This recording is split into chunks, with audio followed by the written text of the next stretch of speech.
thought I'd show you guys just how I mark this rafter's foot detail. So my measurements are 135 3/4. That's just the length of this particular application for this rafter's tail, or for this rafter, and that's to the tip of the long end of the tail.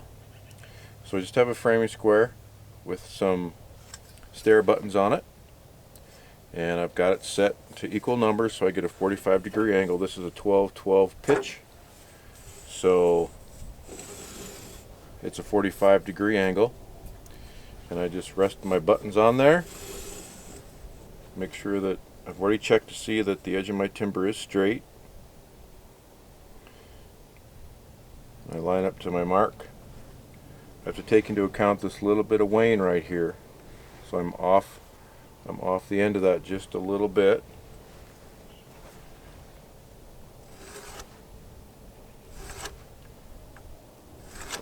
And I make that mark. So that's my rafter's foot.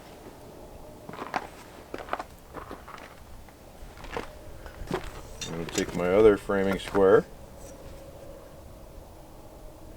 and line it right up on the edge of the timber. And the long leg of this foot is 5.5 inches. Make my mark at 5.5 inches. Line up on my mark, line up with my line.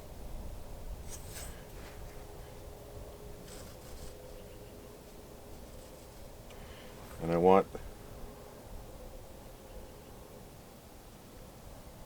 the cog, or the foot, to be 1 1/16. And I want it to be 1 1/16 because I want to allow for shrinkage. These are green timbers. I just bring my framing square back in with my bungs on there, with my stair buttons, line it up at that mark,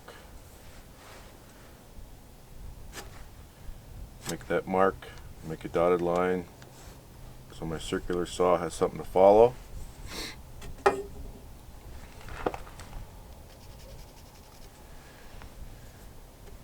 And there's my rafter's foot right there. I always cross out the lines I'm not supposed to cut, just for my own reassurance. It's a good idea to always do that so you don't make a mistake. And that's the waist.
this is the third one that I'm going to set, and on this third one I want to put a lifting cross base on here for a lifting point, so I can lift or hoist things up into the loft if I ever need to.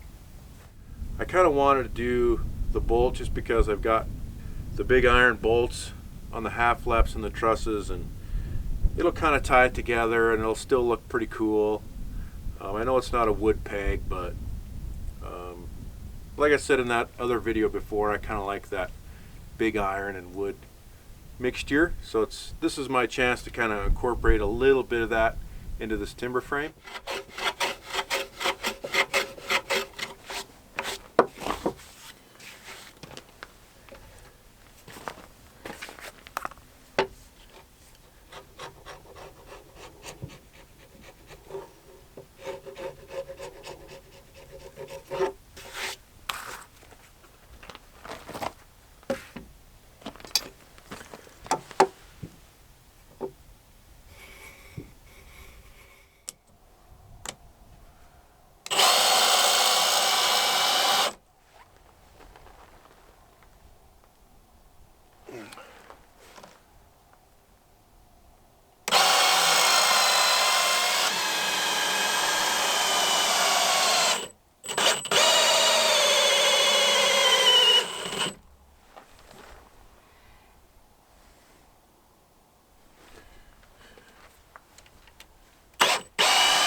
Well, welcome back everyone.